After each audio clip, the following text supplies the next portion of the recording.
Glow bersinar seperti karakter Kristus. Dan Go pergi bersaksi bagi Kristus. Kids itu untuk K, konsentrasi dalam beribadah. I, ikuti lagu dan gerakan dengan sukacita.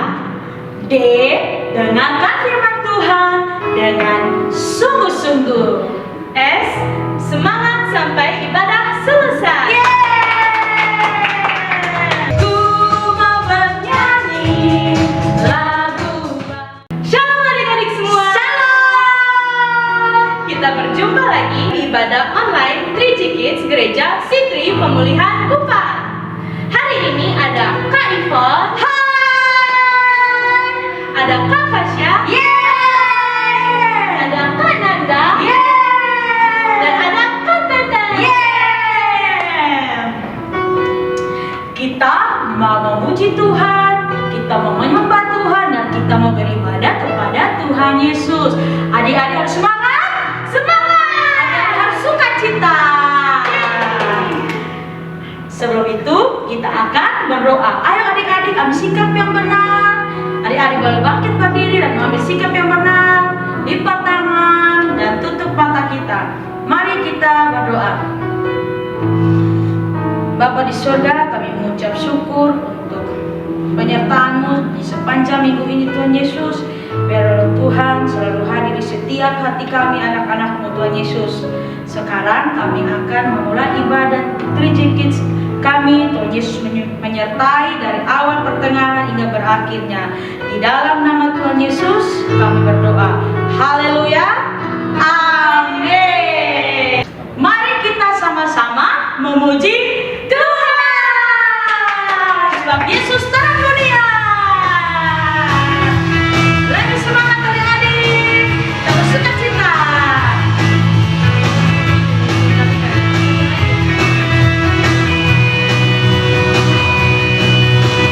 Yesus terang dunia, Dia dari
persembahan dan Kak Cika akan memimpin kita dalam doa persembahan. Teman-teman, mari kita berdoa. Tuhan Yesus, terima kasih buat penyertaan-Mu bagi kami pada hari ini. Sekarang kami mau memberikan persembahan. Berkati persembahan ini Tuhan, dalam nama Tuhan Yesus. Haleluya, amin.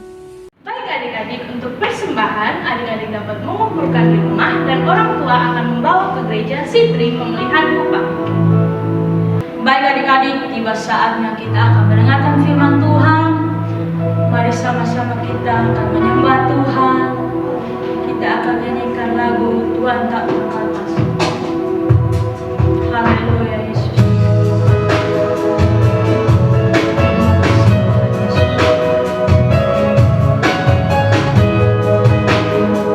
Mari adik-adik, kita angkatkan kita dan menyembah Tuhan.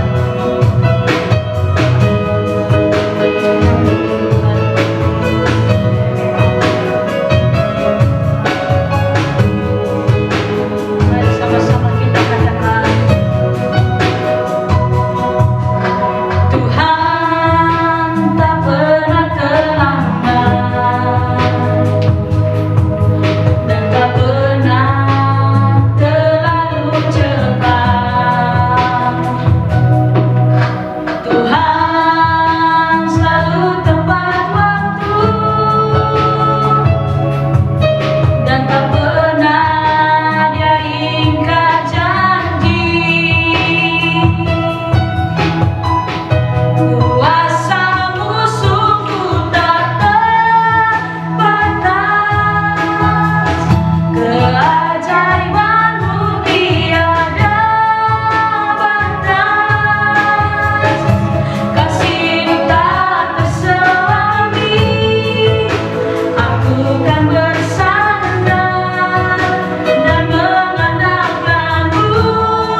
Angel. Shalom adik-adik, apa kabar semuanya? Hari ini bersama dengan Kak Angel kita akan mendengarkan firman Tuhan. Semuanya sudah siap untuk mendengarkan firman Tuhan? Mari sebelum kita mendengarkan firman Tuhan, kita berdoa dulu. Mari semuanya lipat tangan kita, tutup mata kita dan kita berdoa kepada Tuhan. Terima kasih Tuhan Yesus buat penyertaan-Mu bagi setiap kami. Kami telah memuji, menyembah, dan meninggikan Engkau Tuhan. Sekarang kami akan mendengarkan firman Tuhan. Kiranya Engkau memberkati setiap kami. Biarlah kami dapat mendengarkan firman Tuhan dengan sungguh-sungguh, dapat fokus kepada Engkau. Persiapkan kami Tuhan, di dalam nama Tuhan Yesus kami berdoa. Haleluya. Amin. Amin. Adik-adik bisa duduk dengan tenang dan kita akan bersama-sama mendengarkan firman Tuhan. Minggu lalu kita telah mendengarkan firman Tuhan yang dibawakan oleh Pak Handri tentang gadis yang bijaksana dan gadis yang bodoh. Adik-adik masih ingat ayat hafalan dari Pak Handri? Semua sudah hafal ayat hafalannya belum? Wah, hebat semuanya. Ayo tepuk tangan. Semuanya sungguh hebat. Kita semua harus mempersiapkan diri kita seperti yang telah dikatakan oleh Pak Handri. Kita harus mempersiapkan diri kita untuk kedatangan Tuhan Yesus. Biarlah kita semua siap. Kita semua seperti gadis-gadis yang bijak agar kita dapat berjumpa dengan Tuhan Yesus. Dan hari ini firman Tuhan juga seru loh adik-adik. Kita akan bersama-sama mendengarkan firman Tuhan dari kitab Lukas pasal yang ke-16 ayat yang ke-19 sampai 31 dengan perikop orang kaya dan Lazarus yang miskin. Nah adik-adik, sebelum kita mendengarkan firman Tuhan, semua duduk dengan tenang. Semua sudah duduk? Oke, kita akan bersama-sama mendengarkan firman Tuhan. Kakak cerita ya. Jadi adik-adik, pada suatu hari di suatu desa ada seseorang yang sangat kaya. Dia mempunyai banyak sekali baju. Setiap hari dia mengganti bajunya. Ada yang berwarna merah, ada yang berwarna biru, ada yang berwarna kuning, dan masih banyak lagi. Dan adik-adik, dia selalu bermegah memboroskan harta-hartanya. Dan juga di desa tersebut ada seseorang yang sangat miskin. Badannya penuh dengan luka.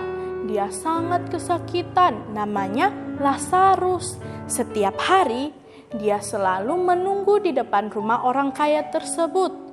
Dia selalu menunggu makanan untuk mendapatkan makanan. Dia sangat kelaparan. Dia tidak mempunyai apapun adik-adik. Dia hanya memakai satu pakaian yang selalu dia gunakan setiap hari. Dia selalu menunggu di depan rumah orang kaya tersebut. Dan adik-adik tahu, pada suatu hari mereka berdua meninggal. Orang kaya tersebut meninggal, Lazarus juga meninggal. Dan adik-adik tahu tidak? Lazarus dia masuk ke surga adik-adik. Yeay! Tetapi orang kaya tersebut dia tidak masuk ke surga. Dia masuk ke neraka. Dia berpikir, kenapa aku masuk ke neraka sedangkan Lazarus berada di surga? Dan adik-adik tahu di neraka itu sangat kesakitan. Orang kaya tersebut merasakan kesakitan yang sangat luar biasa. Dia merasakan panas, kehausan, ada banyak api di situ yang membakar dia. Dia merasakan kepanasan adik-adik. Kemudian dia melihat ke atas dan ada Lazarus di sana dan Bapak Abraham. Kemudian dia berteriak, Bapak Abraham, Bapak Abraham, berikanlah aku sedikit air. Suruhlah Lazarus untuk memberikan kepadaku sedikit air. Aku sangat kehausan di sini. Aku tidak mempunyai apa-apa. Aku sangat kehausan, kepanasan di sini. Bapak Abraham, tolonglah aku. Tetapi Kata Bapak Abraham, tidak bisa. Tidak ada jalan yang dapat menghubungkan tempatnya Lazarus dan orang kaya tersebut. Dan orang kaya tersebut, dia sangat menyesal atas apa yang dilakukan selama hidup. Dia hanya melakukan sesuai dengan keinginannya sendiri. Dia berfoya-foya dengan harta yang dia punya. Dia tidak melakukan firman Tuhan, adik-adik. Dan akibatnya, dia tidak masuk ke surga. Dia tidak ada di surga bersama dengan Bapak Abraham dan Lazarus. Dia berada di neraka. Dia merasakan kesakitan. Dan dia sangat sedih. Dia teringat bahwa firman Tuhan harus dilakukan selama hidup kita agar kita tidak masuk ke neraka. Adik-adik harus ingat, supaya kita tidak sama seperti orang kaya tersebut, kita harus selalu mengasihi, menolong, melakukan kebaikan kepada orang-orang di sekitar kita, kepada orang tua kita, kepada kakak dan adik kita, kepada teman-teman kita dengan kasih Kristus, agar kita bersama-sama berjumpa dengan Tuhan Yesus, kita masuk ke surga. Dan adik-adik, setelah orang kaya tersebut menyesal atas apa yang terjadi pada hidupnya, kemudian dia teringat bahwa masih ada 5 saudaranya yang hidup di dunia. Kemudian dia berseru lagi kepada Bapak Abraham, "Bapak Abraham, aku masih mempunyai 5 saudara di dunia. Mereka hidup seperti yang kulakukan di dunia. Tolonglah Bapak Abraham agar memperingati mereka supaya selalu melakukan firman Tuhan, selalu menolong sesama, selalu melakukan kebaikan agar mereka tidak sama sepertiku, Bapak Abraham." Dan adik-adik tahu Bapak Abraham berkata bahwa tidak bisa. Mereka sudah tahu tentang firman Tuhan. Mereka harus membaca firman Tuhan, mereka harus melakukan firman Tuhan dari diri mereka sendiri. Jadi adik-adik, kita semua harus ingat bahwa kita juga harus mempersiapkan diri kita dengan membaca firman Tuhan, melakukan firman Tuhan, merenungkan firman Tuhan setiap hari agar kita semua dapat berjumpa dengan Tuhan Yesus. Baik adik-adik, sekian firman Tuhan hari ini. Adik-adik jangan lupa menghafalkan ayat hafalan yang ada di bawah ini. Dan jangan lupa mengerjakan aktivitas yang telah diberikan oleh guru-guru ya. Baik adik-adik, mari semua kita akan berdoa mengakhiri ibadah kita. Ayo semuanya kita lipat tangan kita tutup mata kita dan kita berdoa kepada Tuhan. Terima kasih Tuhan Yesus buat penyertaan-Mu bagi setiap kami. Kami telah mendengarkan firman-Mu Tuhan. Biarlah kami dapat mengasihi orang-orang di sekitar kami. Dan kami juga dapat rajin membaca, merenungkan, dan melakukan firman-Mu Tuhan. Tolong kami semua anak-anak 3G Kids, biarlah kami dapat kuat di dalam Engkau. Sertai setiap kami Tuhan, biarlah kami menjadi anak-anak Tuhan yang setia kepada Tuhan. Terima kasih Tuhan Yesus. Bapa, kami bersyukur buat hari ini kami telah mengikuti ibadah 3G Kids. Engkau menyertai, biarlah sukacita-Mu selalu ada di dalam hati setiap kami. Mari adik-adik kita mengangkat tangan kita dan kita menerima berkat dari Tuhan. Kiranya damai sejahtera dari Tuhan selalu ada di dalam hati setiap adik-adik. Tuhan kiranya menyertai setiap langkah adik-adik dan adik-adik menjadi anak-anak yang diberkati, dilindungi dan dijagai oleh Tuhan Yesus. Di dalam nama Tuhan Yesus kami berdoa. Haleluya. Amin. Kita sudah sampai di akhir ibadah kita. Jangan lupa firman Tuhan kita hari ini. Firman Tuhannya apa, Kak Ivon? Yang pertama, kita harus selalu mengasihi, menolong, melakukan kebaikan kepada orang-orang yang ada di sekitar kita dengan kasih Kristus. Dan yang kedua, kedua, kita harus mempersiapkan diri dengan membaca, merenungkan, dan melakukan firman Tuhan setiap hari. Dan adik-adik jangan lupa menghafal ayat hafalan yang ada di bawah ini. Dan jangan lupa mengerjakan aktivitasnya di rumah ya. Kita sudah sampai di akhir ibadah kita. Adik-adik tetap jaga kesehatan dan tetap tinggal di rumah ya.